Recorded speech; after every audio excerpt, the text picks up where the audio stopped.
MovieWeb.com. Okay, so this is a question I've been asked a lot now. This is a movie based on my pathetic life growing up in South Florida. I was a total dweeb, which is more like a self-actualized nerd. A nerd is more delusional. They don't really know they're nerds. And a dweeb is sort of self-aware and uses it for his comedic purposes. You know, so I was definitely a dweeb in South Florida. And this is a movie based on my intense desire to get the love and respect I didn't get back in high school. And so the movie is also sort of related to my family situation. My mom and dad were divorced. My dad would always give me really bad advice on relationships, and he really couldn't make it work for himself. So there was this delusional aspect to my dad as well. And my mom was looking to get remarried at the time, and she wasn't very successful in her quest. So this is a family of losers, and their lives sort of mirror and reflect each other's in their quest for love. Now, was there an Elia Shawkat? Am I saying her name right? Alia, yeah. Alia. Was there a version of her in your life earlier that her character is based on in this film? Actually, yeah, there is a character. Her name is Michelle. She's okay with me telling her name to the masses. She was my best friend in high school, and I had delusions of grandeur of going with the hot cheerleader, going with someone who I thought maybe I'd have an opportunity to get a hotel room with. And of course, I was completely delusional. You know, my dad would always give me advice saying, you know, look for the signs that you see this in the movie. Look for all of these love signs that these women give you. But it's like these women had absolutely no interest in being with me whatsoever. He would also give me bad advice like play hard to get. And so if I was like walking down the hallway and I'd see the cheerleader, I would just like walk past her. So if I thought I was invisible before, I was like, you know, I just didn't even exist at that point after my dad told me to do that. But yeah, there was a Michelle character, and she is Camille in the movie. And she wanted to go to the prom with me. She gave me a card. It was very sweet and endearing, and she thought we'd have fun. But I wanted to have the romantic experience. And then when I was rejected by the girl who I had my eye on, and when I went back to Michelle, she was already taken. So I was the schmuck without a date, basically. Now, did your dad actually go into a bar mitzvah to try to find you a date? Because that seems like an odd choice. I know it's where the prom is, but still seems like an odd choice to find a date. For no, my dad never helped me find a date. But there was an incident with an older brother that I had. My brother is sort of vacant from this movie. But there was an incident where my brother actually forgot his prom tickets. He's 4 years older than me. And I remember my dad and I, we were on this secret mission to sort of drive over these prom tickets and put them secretly in his car while my brother and his date and another couple were at a fancy restaurant so that they would be on his seat when he got back into his car. So I think that might have been the inspiration for my father to sort of, the character based on my dad, who's played by William H. Macy, to run out and try to help his kid find a date. Now, can you talk about the look of the characters in this film? Because, I mean, automatically I see the poster and I want to see the film because it looks hilarious. And a lot of that has to do with the way all four of the main characters look. I mean, they each have a very unique style to them. Well, Stephen Kaplan was a boy that we found in New York. He goes to NYU. And I definitely wanted to find an alter ego, someone that would sort of represent the spirit, the essence of who I was back in high school. And there was a lot of pressure from the producers to cast a kid from like the OC or some of these popular TV shows. And there was no way I suffered through high school for all those years to have some like really cool, slick, good-looking kid play me. Like I wasn't going to be on the set and have some good-looking kid be in the trailer having you know, his way with a couple of the female extras, and I was going to be outside, you know. So Stephen was perfect. He's really charming, and believe it or not, Stephen is really actually very, very popular with the ladies in New York. And he started actually telling me about some of his dating experience, and when he was telling me in the pre-production process, I was like, stop, I don't want to hear. I don't want to know. I need to see you as the nerd that I was back in high school. So Stephen was great, and William H. Macy plays my father and plays Stephen's dad, and we gave him sort of the curly hair. We had the wig maker from Adaptation, who did Nick Cage's hair, do the hair for my film, and it's very much similar to my dad's hair. I mean, it's got the Jufro look. And it's the humidity too, right? Doesn't that add a little bit to it there in South Florida? The stickiness of the hair, yeah. Yeah, so I remember William H. Macy actually was curious. The dog is walking around. Is that distracting for the audio, or is that cool No, for I you? think that's fine. Okay. I can't even hear. Okay.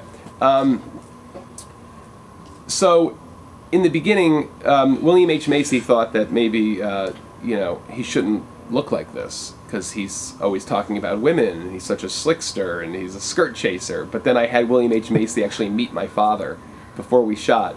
And that was the best move that I could have made. It was a very calculated, strategic move to have William H. Macy meet my dad, because he could see how my dad is this lovable loser type who is very endearing and charming and has like great jokes to tell and is very enthusiastic, but he's definitely not the slickster type. So when William H. Macy was with me, we went to dinner, and then my dad went to the bathroom, and he says, I get it, he's a sweet man. He's a really sweet man. So that was a great moment. And then Cheryl Hines we gave dark curly hair to kind of Jew her up a little bit, but I also wanted to age her a little bit, because I wasn't sure if people would buy Cheryl Hines being the ex-wife of William H. Macy. So I wanted to sort of put her a little bit more on the same playing field. I was going to say she's almost unrecognizable in this role. Yeah, she definitely looks a lot older with the dark curly hair. So that was the goal. Now, one of the things we talked about earlier was watching this film, I really felt like it was an old-fashioned throwback to the movies of the 60s and the 50s, in the 80s, where it's sort of this wholesome coming-of-age tale, and then you slowly throw in some sex jokes and some computer jokes, right. chat room jokes that normally wouldn't, have been in those films. Can you sort of talk about how you came up with this old-fashioned feel for a very modern-day film? Sure. I sort of set out to... whether you think it's successful or not, but I sort of set out to do Woody Allen meets John Hughes. That was sort of the initial vision for the piece. I wanted to do a teen comedy, because I was very affected and influenced growing up by the John Hughes films, 16 Candles, Ferris Bueller, Some Kind of Wonderful, of course. And South Florida, where I grew up, is very much stuck in this timeless place. The whole environment of South Florida is filled with retirees everywhere, and so I basically grew up being surrounded by condominiums, senior citizens everywhere. I mean, there's this. It's very funny. And South Florida, we never really see in the movies, by exposing this sort of pathetic, idiosyncratic quality. That old, dated quality. Usually, we see it in the Miami Vice context. It has the cool, hit pastel colors. Things are very flashy. It has an MTV style to it. But my, memory of South Florida is that things were very slow. It was it was like the most unhip environment a kid could possibly grow up in. I mean, and so to me, that I thought that added to the comedic journey of this kid's life, being that he's so miserable. And what I did was I had him sort of wear clothes that were reminiscent of what the seniors would be wearing as well. So he's playing, in the beginning of the movie, we open it up with him and his jazz band playing the Benny Goodman classic Sing, Sing, Sing, and to a bunch of senior citizens at the Hollywood Boardwalk. And so, to me, I was setting up that Danny's voice was something that was sort of part of this environment, and that he was having a hard time conforming to the hip, or quote-unquote hip, standards of high school, and what was sort of that's sort of the pressure of getting a hotel room and having a hot date for the prom.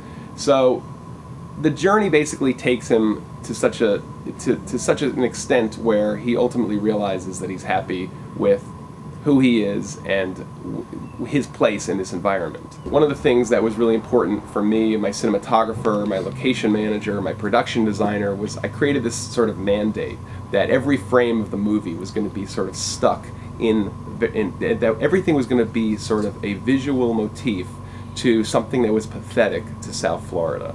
So it came, from everything being all the homes and the restaurants being off of canals, off of golf carts. I wanted senior citizens and golf carts to be going very slowly, creeping along in the background. The white puffy clouds and the egrets and lizards. there was a lot of pressure for me to shoot this in Los Angeles, and so when I was defending why this had to be a South Florida movie, and the culture of South Florida, which is stuck in this old place, was so important. So as I was sort of defending it, my the visual motif of the movie sort of I kept honing in on what was so important about it. And to me, it's like, it's an interesting thing because the boy is sort of trying to understand his place in life, and he's seeing all these senior citizens around him, and there's a particular shot where he's biking to his friend because he's going to reject her for the prom, and you see there's basically an old woman seeing her husband get wheeled into an ambulance. And so there's like this sort of existential crisis that comes out, that gets accentuated in the movie because he's growing up in South Florida, which is like, you know, God's waiting room. And he's realizing ultimately what's important, what's not important, what is he attached to, and what is the illusion of getting the respect and getting the love for the prom, and what is really just about accepting your situation, being comfortable with who you are, being comfortable in your own skin. You know, Danny Stein, the character in the movie, ultimately comes to terms with his family. As embarrassing as they are, he ultimately realizes they're there for him and he loves them.